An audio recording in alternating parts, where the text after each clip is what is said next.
Reading with your kids. Hola, ni hao, konnichiwa, assalamu alaikum, shalom, mahaba, ciao, bonjour, namaste, jumbo, bienvenidos. Hey, my name is Jed Lee. This is Reading with Your Kids. We are broadcasting out to the entire planet from the beautiful historical book-loving neighborhood of Reedville, the loveliest neighborhood in all of Boston. Reading with Your Kids is more than just a podcast. It's a movement. Our mission is to help families grow closer, stronger, and kinder together through the magic of reading together. And we are absolutely thrilled to have you join us on that journey. We would love for you to help us spread the word. Please let all of your family and friends know about the show and let them know that they can find us on the WREB AM/FM 24/7 radio network. And they can find us on the iHeartRadio app, on Spotify, Apple Podcasts, Good Pods, Podcast Addict, CastBox, YouTube, Player FM, Amazon Music. Wherever you find your favorite shows, you can find Reading with Your Kids. Really fascinating show for you today. First up, Naja Lund Aparicio. She is here to celebrate her new book, Seasons by the Lake, Adventures in Greenland. And later in the show, we'll take a listen back to 2021 when we invited Christina Tosi on the show to celebrate Every Cake Has a Story. This episode of Reading with Your Kids is brought to you by the Fred the Snake series, written by Dr. Peter Cotton. I just got back from the COSPA National Education Conference. 1,500 school leaders from across the country. And I have to tell you, one of the biggest smiles at our booth came from a little snake named Fred. We were sharing the Fred the Snake book series, and again, superintendents and educators were drawn in by the bright, colorful illustrations. They'd pick up a book, start flipping through it, and you could just see it. They got it. These are the kinds of stories kids want to read. But you know what really stopped them in their tracks? When I told them that the author, Dr. Peter Cotton, was a world-renowned gastroenterologist and teacher before he began writing children's books. And suddenly it clicked. Here's someone who spent a lifetime helping people, now using the same care, the same curiosity to create stories that help kids feel brave, welcome, and excited to learn. The Fred the Snake series now includes 10 wonderful adventures, from getting mended to going to school to exploring cities and beaches with friends, and every one of them is filled with heart, humor, and connection. We loved having Dr. Peter on Reading with Your Kids, and I can tell you, educators at the COSPA conference love Fred the Snake just as much as we do. So if you're looking for stories your kids will laugh with, learn from, and want to read again and again, meet Fred the Snake. Because with Fred the Snake, the real magic happens when we choose kindness and become a friend. This episode of the Reading with Your Kids podcast is brought to you by Follow the River by Ellen Cochran. What would you do if you fell from the sky into the Amazon rainforest? That's not fiction. That's the incredible story behind the book Follow the River by Ellen Cochran. On Christmas Eve 1971, 17-year-old Julianne boarded a plane with her mom in Lima, Peru. The destination was home, a research station deep in the Amazon jungle. But just 20 minutes after landing, disaster struck. Lightning hit the plane, and Julianne was thrown 2 miles through the sky into the rainforest below. When she woke up the next day, she was alone. Her collarbone was broken.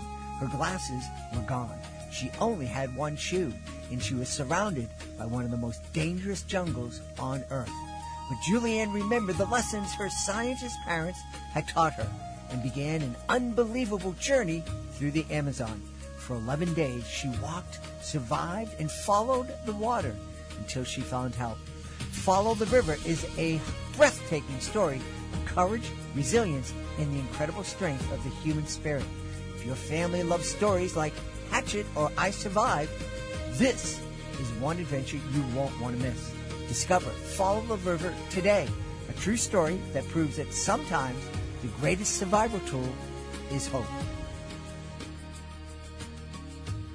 Join us right now from beautiful Washington State. Our guest is here to celebrate Her new picture book is called Seasons by the Lake, Adventures in Greenland. Please welcome to the show, Naja Lund Aparicio. Naja, how are you? Good. How are you? Thank you so much for having me. I'm delighted to have you. Your book looks wonderful. I'm especially excited to have you because all of a sudden, everybody's talking about Greenland. So we should get to know a little bit about it. Yes, I will say thanks to my book, everyone knows about Greek. Absolutely. Exactly. That's right. That's right. It's your fault. Yes, thanks to my book. Everybody needs to buy it because that's why we hear about Greenland so much. Yeah. So, Greenland is in the news. Everybody's hearing about it. I think most people, I know a little bit about it because I've followed some YouTubers that create content from Greenland. But it's really a beautiful but very mysterious place, I think. It is mysterious. And I think, I realized living in the United States and I realized, I'm learning that we are very mysterious in many ways, that we are so connected to the spirits, that we are still so connected to the land, and we're still so honoring the spirits of our ancestors. And I think you're right. It is very mysterious because we still are. We still, honor those traditions. Yeah. So Seasons by the Lake, if I was going to make a joke, I would say seasons in Greenland, winter, right? That's it? That's right. And that's why I wrote it, because it's more than just winter, but it's a long winter, it's not just 2 months. It can be really long. Some years we don't even have summer. Technically it is summer, but it's like winter. I remember when I was 13, maybe 14, the winter just didn't end. And I read newspaper articles from that time when I had to research going back. It was like the journalist was had given up. He's like, I don't think it will be summer this year. It's been so long. So yeah, some years there's no summer. Wow. Yeah. Now, Greenland, we'll talk about the book in a moment, but I'm just curious. Greenland is a huge piece of land. How much of the United States would it encompass if someone dropped Greenland on the U.S.? So I think what they comparison, in miles, it's the length from north to south would be 1,660 miles. Okay. So about, I would say, is that halfway or one? Yep. Yeah, on the sideway from west to east. Yeah. But I think they say, I'm not sure if I'll be wrong if I say it's 3 times the size of Texas. Okay. But I might be right. It might be. I have to look back to see the exact. But it's really long. Sure. Yeah, the maps are just not accurate in a way that depict it, compared to other countries. You know what they say is Greenland's really, it's big, it is large, but compared to others, no, I think Greenland is 1/3 of the United States, the size of 1/3. Yeah, that might be the right measurement. It's big, but the population is there are few people than live in the city of Boston. Yes, exactly. Yes, and we are about 56,000 in Greenland. Yeah, and then that's pretty stable. It's been stable for a long time. Yeah. So let's talk about Seasons by the Lake. Who are we going to meet in this book? So we're going to meet Mimik. It's an older brother and his younger brother, Nuka. Nuka means little brother or little sister. It's the same as long as they're the same gender. Mm-hmm. So it's the siblings that are out and about in Greenland. And are we going to get to meet the country or the culture through this book? Oh, absolutely. That's what it's about. So it's the country. They grew up in a little place where you meet both, where they're outside most of the year, and then they are enjoying what the seasons are offering in terms of play and joy and nature resources. Mm-hmm, mm-hmm. What was it that inspired you to create this book? I think, what you mentioned in the beginning, that people think in Greenland we only have really one season, which is winter, and that maybe that's constricting our playtime outdoors. But in reality, we make playing outdoors a part of who we are, because we have to, our ancestors had to survive those harsh, climates and weather systems without any modern amenities. So that means that they have to be really, really acute. They had to have this acute knowledge of the weather, the seasons, the nature. So we grew up just being outside a lot. I mean, a lot of people did, but we also did in those conditions. I walked to school in the raging winter snowstorms, and we still had to go to school. There was no snow days or anything. Right. Yeah. So it's how we are outdoors the whole time, But, Yeah. It's funny you mentioned going to school in the snowstorms. I did that too here in Boston. It's as you travel around the United States, different regions handle weather differently. I remember being in a hotel in Alexandria, Virginia, and I got a call. I was going to be doing a school presentation that morning, and I got a call at 5:00 in the morning. And I thought it was somebody from home, and no, it was the school. The school was calling me to tell me that school was canceled. And I said, "What happened?" They said, "Well, it might snow today." Excuse me? It might snow, and you're canceling school? What's going? It's ridiculous. Actually, it's funny because our oldest son was born in Fairfax, Virginia, and we lived in Alexandria, and that night, it was in December, and that night it was snowing, and it was only emergency travels that were allowed out in I-490 or, yeah. So we were the only ones and there was no snow. It was literally like a millimeter or maybe, it was so little just a little touch on the highway, but we're the only drivers out there going to the hospital. It was fun. Yeah, I would say Seattle's probably a little bit better, but not that much better. We get snow days for nothing. Yeah, it's really crazy. And yet people are able to live in Alaska, in Greenland, and I'll forget about Canada, and it snows. Yeah, go ahead. We gotta keep on keeping on here. Exactly. Yes. Oh yeah. It's funny. It's funny too. And I think it's like, for us to have a snow day, we just chuckle a little bit and say, "Oh, they should see the real snow in Greenland." I'm sure it's the same in Boston now, and you guys have a lot of snow.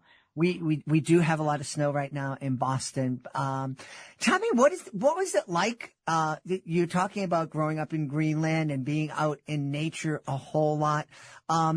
You were sharing me that the Greenlandic culture. Tell us a little bit more about the culture and you're talking about the connection that you have with the land. Yeah, of course.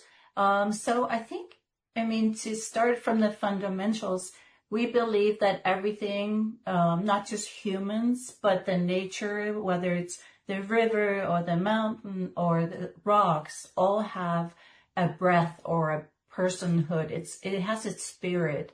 So meaning that humans are not the only ones with that spirit or ability to have a consciousness, which is also had by the non-humans. So we have to be in nature respecting those other non-humans, because we know that they also we're on the same level. We're not above, the river. We're not here to conquer the river or the rock, or, we're there to respect what we are surrounded by. And then that's because we're dependent on these gifts. Our ancestors, in order for their survival, they couldn't, if there was a famine, if there was a bad winter with no hunting, then the whole settlement would, perish. So it was really survival instinct to know every little change, every little detail, every little like signs of, oh, we're not gonna, the hunt or the resources are not here this year. We might have to travel somewhere else. It's just being in tune was very important for survival. And I think that just carried on still today, because we're still out, and though we have regular jobs, modern day regular jobs, we're still out every season to gather and to hunt for the year. So it's very close relationship with nature. Yeah.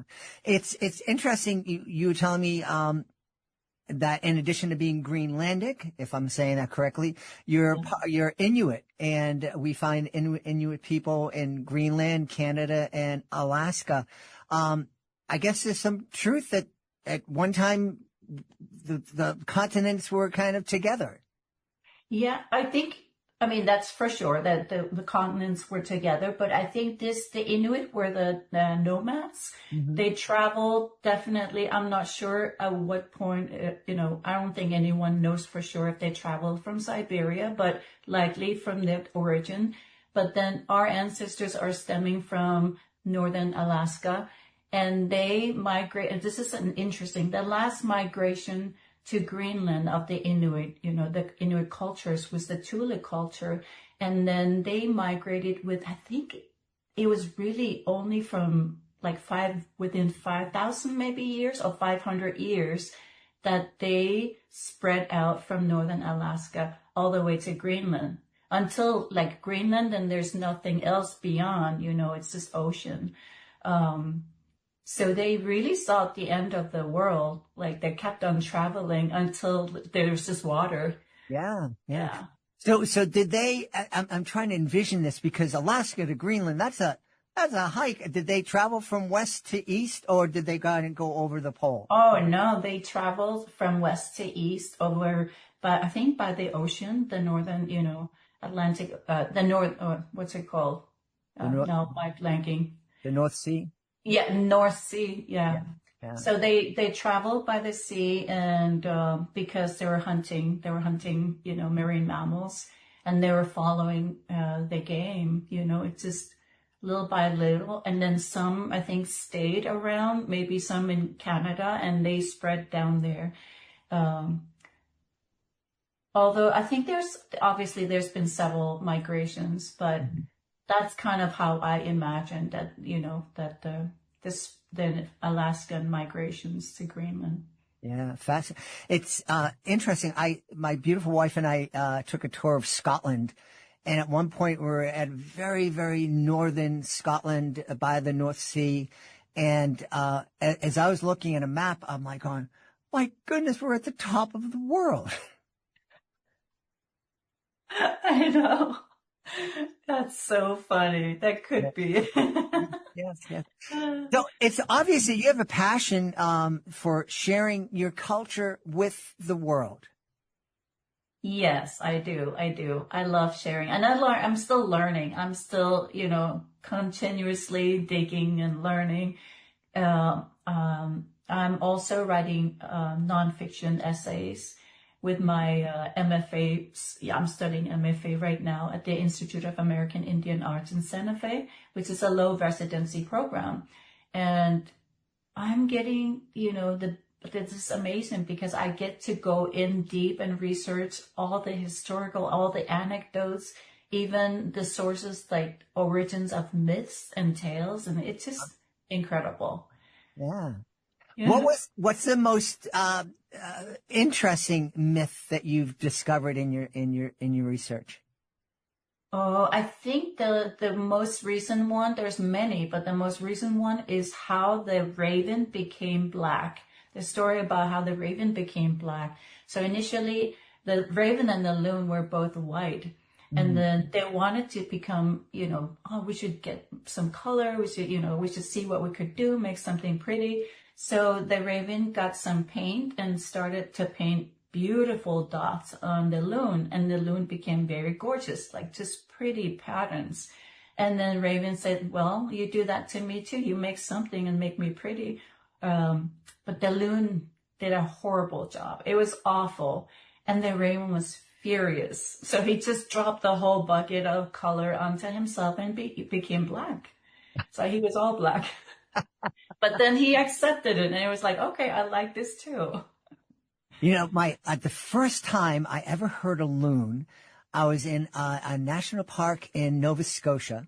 I was by myself in a tent. And it was a great trip. I took a bike trip around the province, and it was wonderful. But being by yourself in a campground, in a tent, and I heard that loon, that and I was kind of scared. It's scary. I watch a lot of like Instagram posts that where loons are calling or crying, whatever they do. It is scary. Yeah. That's pretty awesome though at the same time, you know. It was, yeah. And I became friends with one of the park rangers, and he kind of put my mind at ease that it wasn't escaped people from some. It was the loon. It was the bird. Tell me what beyond we're not political here, but what do you want most people who, when they're hearing things on the news and what do you want them to know most about Greenland and the people?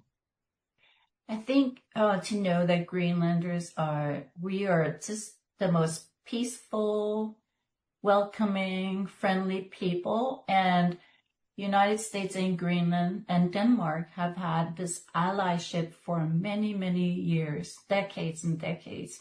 And it's a very strong one. And that is what we want to continue. We don't want any changes. And, you know, sure, there's been some disturbances, and it's not good for any allies ever to have those. But maybe, you know, it's just a time for reevaluation and then somehow strengthen the relationships. And it just, I think just honoring that we come from very great friendships and allyships, and we need to continue those.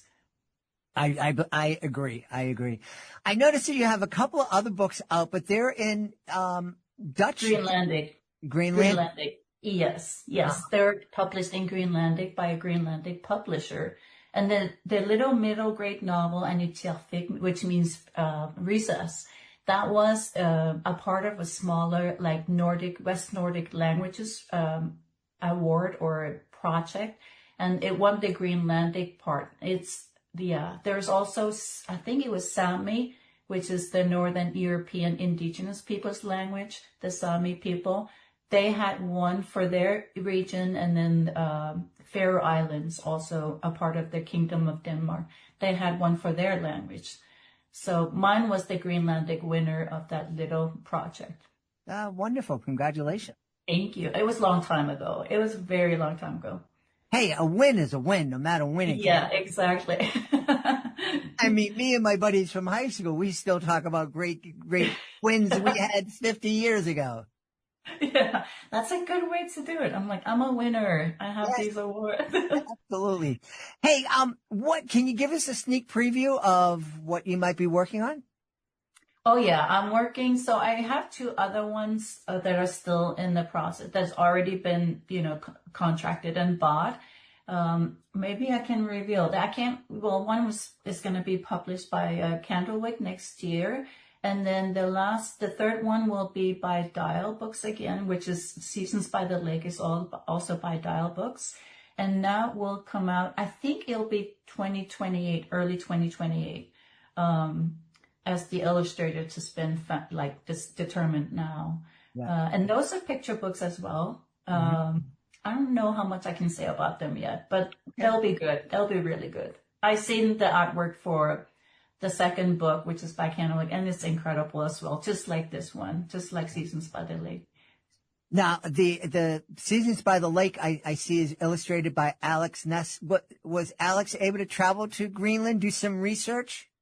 So Alex I think she did a lot of research. She lived at the time that she did a lot of the works. I think she lived in Germany, but then she moved because she was right by the border. She moved to Denmark, right in the southern border, and she now lives in that region. And she has done so much amazing research about, you can see the lighting, the colors, and the kids and the nature. It's just so, to me, it kind of evoked memories. It was so like relatable that I thought, wow, how could she do that without ever stepping on Greenland, like her foot on Greenland? Now, what is the thing that you miss most about Greenland? The people and the food, for sure. The people, food. What's your favorite Greenlandic dish? I don't think it's PG to say this on air. It's whale meat. Oh, yeah. Hey, it's okay to say here. I understand. People are in different cultures. You have to make do with what you have. Right. Yes. So we have the same, a lot of the same diets as they do in Canada, Inuit Canadians, and also in Alaska. So Alaskans, I see some friends that have the same food up there, and they even call the same things. And I just drool. I'm like, oh my gosh, I'm going to travel to Alaska because I'm hungry. Well, we should tell everybody where they can go to find out more about Seasons by the Lake, Adventures in Greenland, and find out more about you. Yes, absolutely. I have a webpage called Naja Lund Aparicio.com. It's all in one word. So my name, middle name, and last name.com. And then also I'm on Instagram. I'm active on Instagram and post pretty often, just random life stuff. And then, but the information about my books and what's coming up are also in there. Great. Otherwise, you can find the book Seasons by the Lake on bookshop.org. I think you can find it anywhere on Penguin Random House. And and you can go to your local indie bookstore and ask politely. And we also encourage folks, go to your public library and you can tell the librarian, hey, all the news about Greenland, you don't have enough books about Greenland here. How about bringing Seasons by the Lake? Oh, absolutely. And written by a native Greenlander. Yes, absolutely. Thank you so much. We've had a great time speaking to the author of Seasons by the Lake, Adventures in Greenland. It's a new picture book from our guest, Naja Lund Aparicio. Naja, thanks so much for being on Reading with Your Kids. Thank you so much for having me. It was wonderful. Have a great rest of the day. Hey, this episode of Reading with Your Kids is brought to you by AspireDrinks.com. Hey, I have a quick question for you. Have you ever wanted a little extra energy, but not the kind that makes your heart race or leaves you crashing an hour later? Well, that's exactly why I want to tell you about Aspire Drinks. You'll find them at AspireDrinks.com. Aspire calls itself a healthy energy drink, and honestly, that description really fits. Instead of loading you up with sugar or extreme caffeine, Aspire delivers a gentle, steady boost with 80 milligrams of natural caffeine from green tea and guarana. That's about half the caffeine of most energy drinks, enough to help you stay focused without the jitters or the crash. It's also zero sugar, 0 calories, and 0 artificial additives, which makes it a great choice for parents, teachers, and anyone trying to make healthier choices while still getting things done. And get this, it actually tastes great, light, crisp, and lightly sparkling, with flavors like sweet cherry, raspberry acai, mango lemonade, that's what I love. No heavy aftertaste and easy on the stomach. Aspire is packed with B and C vitamins, biotin, and ginger. And it's vegan, gluten-free, keto-friendly, really designed for real life. And just for Reading with Your Kids listeners, you can get an exclusive discount of 20% off. That's the highest discount available when you shop at AspireDrinks.com and use our promo code READ. That's READ at AspireDrinks.com. Healthy energy done right. I am so excited. This is going to be a delicious episode of the podcast. Our guest today is a two-time James Beard award-winning chef.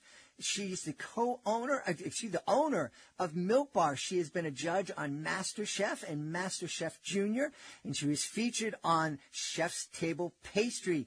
She's here to celebrate her beautiful picture book. It's called Every Cake Has a Story. Please welcome to the show, Christina Tosi. Hey, Christina, how are you? Hey, Jed, how are you? I am wonderful. I'm really looking forward to this. Cooking has been something that's been important in my life. It's something that I had to do when I was living on my own for 10 years. It was something my grandmother taught me how to do, and I just love it. Baking for me, cooking I love to do. Baking is where my heartbeat really lives. I grew up baking with my grandmother and my mom. It was something they loved to do. And you know how it goes when you're a little kid, like you end up doing whatever the person that is raising you does. And baking was their thing. So baking is my thing. And I love it so much that I do it for a living on a regular basis at Milk Bar. I built this crazy kooky bakery that loves baking and that also loves to challenge the rules of what a great cookie or a layer cake or cake truffle can be. I love that idea of challenging the rules. Hey, give me a little example, please, of the latest way that you've challenged those rules. Okay, so new to the menu at Milk Bar, we have a layer cake. By the way, our layer cakes, we don't frost the sides of our layer cakes because my opinion on a layer cake is that you put so much time and effort and thought into the flavors and the textures of a layer cake. The thought of hiding them behind frosting, for me, feels like a shame. So we don't frost the sides of our cake. You can peek into all the different layers. And then on top of that, I believe that a layer cake can be all different kinds of flavors and ideas beyond just cake and frosting, essentially. So for this fall, we don't make just like a chocolate cake with vanilla frosting. Nothing wrong with that. I love a chocolate cake with vanilla frosting, but I think a layer cake can be so much more than that. This fall, my favorite thing to eat in the fall is an apple cider donut. So this fall at Milk Bar on our menu, we have an apple cider donut layer cake. So the cake sponge tastes like apple cider donut. There's this like gooey apple cider jam. There's donut crumbs and crunchies in the center. And then we make, are you ready for this?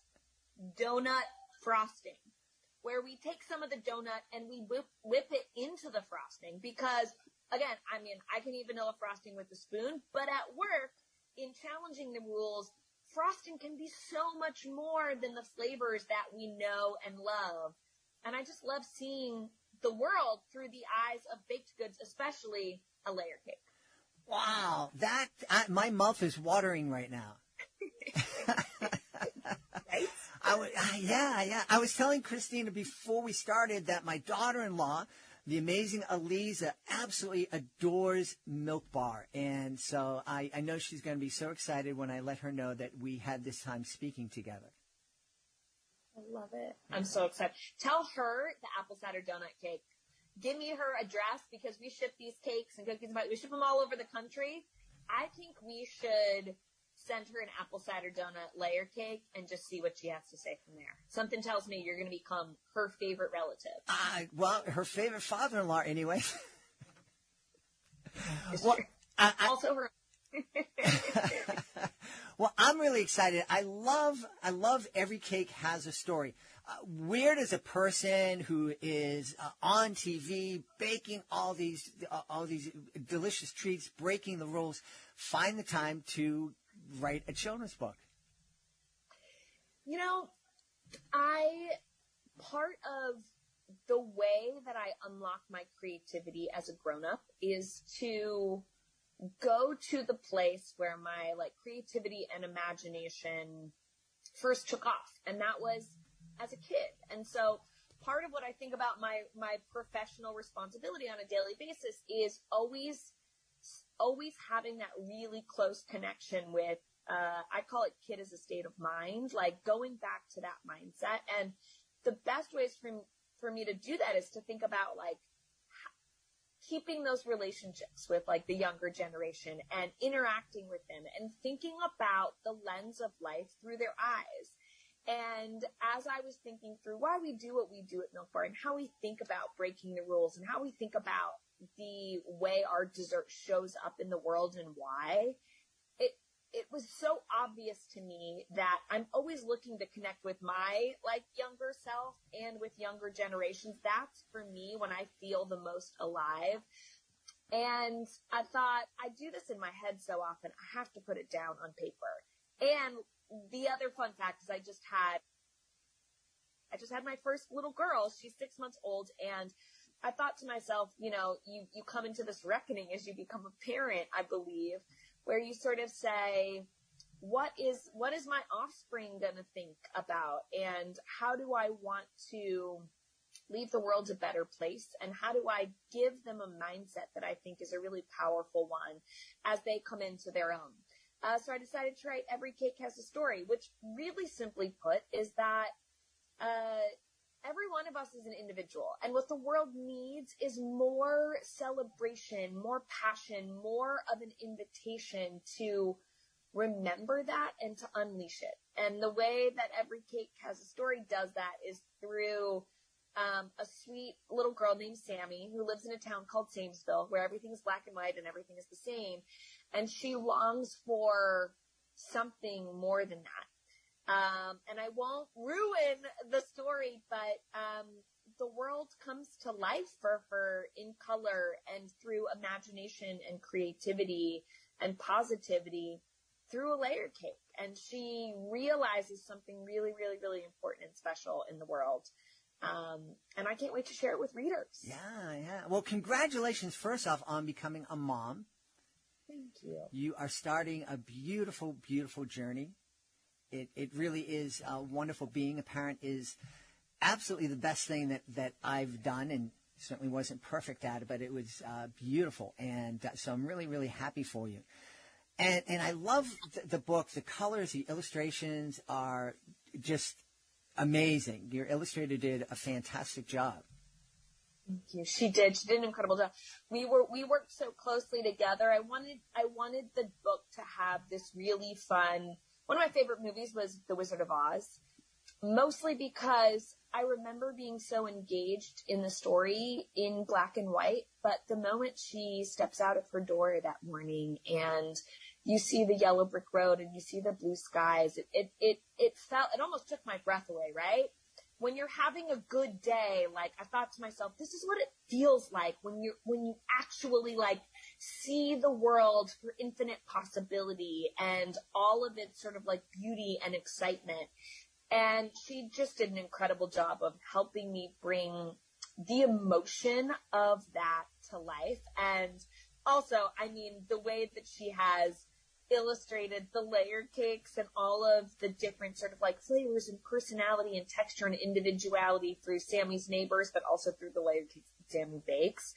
She just crushed it so hard. Emily Balsey is just so incredibly talented. I'm really grateful for her craft and illustration in the pages of Every Cake Has a Story. Yeah. It must have been fun doing that different kind of collaboration. I know you collaborate with folks at Milk Bar, but this is a very, very unique kind of collaboration for you. It is. I mean, I'm used to collaborating through ingredients, butter, flour, sugar, what goes in the mixer, what comes out of the oven, what we sell at our bakeries or in the aisles of the grocery store. But I think about what the work that our baked goods do. Whether you're grabbing like a little truffle crumb cake on your like weekly grocery shopping spree or what have you. And I think everything that we do has a story. It has a moment. It's an invitation into people's lives, and it's an opportunity to remind them of what life in color looks like and feels like. And now I can add to my resume picture book author. There you go. Which is super, super fun. Yeah. I want to take a minute to get back to you breaking the rules in the kitchen. And in just a few years, I'm sure you're going to be cooking in baking with your daughter. We really encourage here on the Reading with Your Kids podcast. Obviously, we encourage families to read together, but we also encourage them to exercise together and to bake and to cook together. I know a lot of folks, when they're in the kitchen, they're in that, they got that recipe and they have to, that absolutely has to be 3/4 of a cup of this and a half a cup of that. Can you, what's your take on that when parents cooking with their kids, grandparents cooking with their grandkids? What's the best way to get in there and encourage your kids to be kind of creative and be themselves in the kitchen? It's such a great call, Jed, because baking is a precise science, but I really love to approach baking with an opportunity to learn. I don't approach baking with a lens of being precious because I think baking is an opportunity to teach the people that we bake with creativity and curiosity, but also, wins and dare I say, like shortfalls, right? Not losses, because honestly, nothing with butter and sugar and flour in it is a loss, to be quite honest. But I learned so much about myself. I developed grit, the idea that I shot for something, that I had a great idea, that I went for it in the mixer, that I put it in the oven, and maybe it didn't rise as tall as I wanted it to, or maybe the flavor wasn't exactly what I wanted it to, but what that did, it didn't make me feel like I had failed. If anything, it drove my spirit and my passion and my curiosity even more. So I think it's really important, one, to make a little mess, two, to understand how to sort of take the training wheels off of it, because I think you learn so much more about picking yourself up and sort of going, oh, well, that didn't turn out exactly the way that I wanted it to, but, the strawberry in it is great, or the way that I would do it differently the next time is. And I think that there's so much more to learn there than how to be so strung on following every single direction to a T. And I think that learning the former first is more important than learning the latter. I think as you refine and fine tune, the latter is super important, right? Mm-hmm. But learning the trajectory of it first and foremost is super important. Things are going to go wrong in life. Someone's going to drop an egg. The eggshell's definitely going to get into the batter. But learning how to recover from that, I think, is a really, really, really important skill. I put one of those little baby carriers on. I bounce around with my daughter. We put on a playlist. I host this weekly baking club on Instagram for anyone of all age, and it's called Bake Club, super simply, but the whole premise of it is come as you are, come with who you are, and the rest we've got, right? It's about the spirit of what being a human is, which is we're imperfect, we're individual, and we want to show up and have a great time. Bake Club's an opportunity for that if you need an excuse, but also at the end of Every Cake Has a Story is a strawberry frosting recipe from Sammy. So if you need an invitation to get out of the pages of the book and into the kitchen, I've got you. And if you need an excuse from a professional pastry chef and baker that has built a baking empire, in the reality that it's about having fun, you can taste when someone's having a great time through the baked good. Here's your invitation. Yeah. That measurement that I made, that the 3/4 of a cup, the first time I ever tried to bake, me and my cousin were at his house, and we got the instructions off the box, and it said 3/4 cup of water. I thought it was 3 or 4 cups of water. And I wanted it to be super moist, so we put 4 cups in, and I think the great thing was, obviously it made a mess. It did, it just became hot water in the oven. But when my aunt came home, she didn't freak out like, what's wrong with you guys? She just kind of laughed, and she said, well, that was wrong, but this is how you do it right. And then we ended up making it right.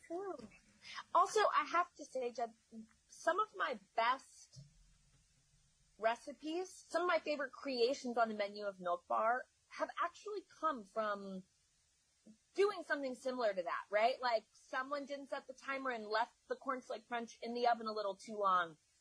We didn't want to throw it away, so we folded it into a cookie with chocolate chips and marshmallows, and now we have a cornflake chocolate chip marshmallow cookie, which is one of our best-selling cookies on the menu at Milk Bar. And you put too much flour in, all of a sudden you're like, oh wow, I think I made something similar to bread, or too many eggs in, and you go, oh, this is a cakier cookie than I expected. Like, there's opportunity to not just learn how to fail fearlessly, but there's opportunity to actually just understand the difference between baked goods from a ratio standpoint. Mm-hmm. So I'm a really big believer in there's something really powerful in every move you make, even if it's seemingly a misstep with your original intention. Yeah. And one of the things I loved when I was cooking with my kids was just being able to talk to them about the different ingredients, giving them a chance to make decisions. Do we add this? Do we add that? And if we add that, and talk about the consequences of the choices that we're making. So I think baking with our kids, cooking with our kids, it's such an opportunity to grow closer with each other through this delicious thing. It's so true. And get to know how one another thinks about food and opportunity, right? What should we put in this cupcake? Pretzels. Ooh, should we keep them whole? Should we grind them down? What does a pretzel taste like? Oh, they are a little salty. You're right. Do you think we should think about, changing the salts in the recipe? No, right? It gets them engaged in thinking so that they don't think about food as fuel. Or I know a lot of parents have that sort of like there's a give and a take oftentimes at mealtime, and getting kids involved in the kitchen, whether you're cooking or baking, because a cake is the layer cake, and every cake has a story, is a metaphor for anything and everything in life, right? It could certainly be on the savory side of the kitchen, but if your kid is down with mac and cheese, which I know I was as a kid, my nieces are as well, I love to go like, what else could we put in mac and cheese that could be interesting? Like, let's change it up a little bit tonight, right? Like, it's Wednesday night. Why not? And it gives them an invitation into thinking about anything and everything with a sense of curiosity. And to your point, it lets, all of a sudden you can unleash this curiosity in them, but also, what's your favorite flavor? How do you think about it? Or like, do you know how I take my mac and cheese, or whatever it is? It's an incredible opportunity to connect. Yeah. Yeah, it really is. Tell me, was there any you talked about how some of your best-selling items came from what you thought was a fail. Was there any experiences where you thought something was gonna be a home run, and then when you tasted it, it's like, yeah, no, this isn't gonna go up in the shelves? 100%. I mean, this is like to be a baker for a living, to be a pastry chef, to do anything on the culinary end. I joke with my team that you have to be fantastic at failing, because this apple cider donut layer cake that I told you about, 43 versions later, we got to a final. So imagine being super passionate about this idea that the flavor story of this layer cake, when we set out, is going to be apple cider donut. There's all this emotion, there's a seasonality, right? Like, you have an idea of exactly what you want it to taste like. And then you have to figure out how the heck you're going to get it to taste that way. Imagine failing 42 times at this idea and still having the passion and the vision and the desire to figure it out. I mean, this literally is what I do for a living. So, okay, some fun fails. I thought the idea of doing a gummy bear flavored ice cream when we first opened Milk Bar like 12, 13 years ago, gummy bear ice cream. Everyone loves gummy bears. Everyone loves ice cream. What could go wrong? Terrible. It doesn't work. I can tell you right now, it's not a thing that should come out in the world. I love to do these riffs on things. So I said to myself, like, we don't make just a chocolate chip cookie, but we make this cornflake chocolate chip marshmallow cookie. So we would never make just a cheesecake, because we would want to sort of like challenge the rules. And I thought to myself, I love American cheese. I love to eat it by the slice. American cheesecake. And I love a great sort of grilled cheese tomato soup. So I was like, American cheesecake, tomato sorbet. I thought I was really onto something. 12, 13 versions in. My team finally looked at me and said, Christina, we love you. Oh, Ritz cracker crust, by the way. Christina, we love you, and we know how excited you are about this. Like, maybe it's time to just put it to the side because it resonates with you, but I don't know that it's resonating with anyone else here at Milk Bar. The idea of what we're currently working on is like a brownie. If a brownie and a chocolate cookie came together, what would that look like? We do this all day, every day, and you have to, it's about encouraging creativity to any and every extent. And being great when you try something out and you go, I don't know that that's going to work out, right? Knowing the difference between, you're not quitting on it, you're just sort of saying, oh, that doesn't actually taste good together. And there's nothing wrong with that. I mean, again, you can unleash a great sense of humor and a humility to, man, I really thought that was going to be a great idea. Turns out, total fail. But it teaches you the resilience that you need to be really successful and to be really bold about dreaming big and being human, allowing yourself to be human. So plenty of mistakes on mine. Yeah. You know, as you were speaking, I just thought we've had a lot of authors on the show talking about how we can encourage our kids to explore the STEM fields, especially our girls. And baking is a great baking is a science, and it's a great, all the things that you talked about, the experimentation, the creativity, the collaboration, the fails, being able to get back up and try again and not giving up after 42 times.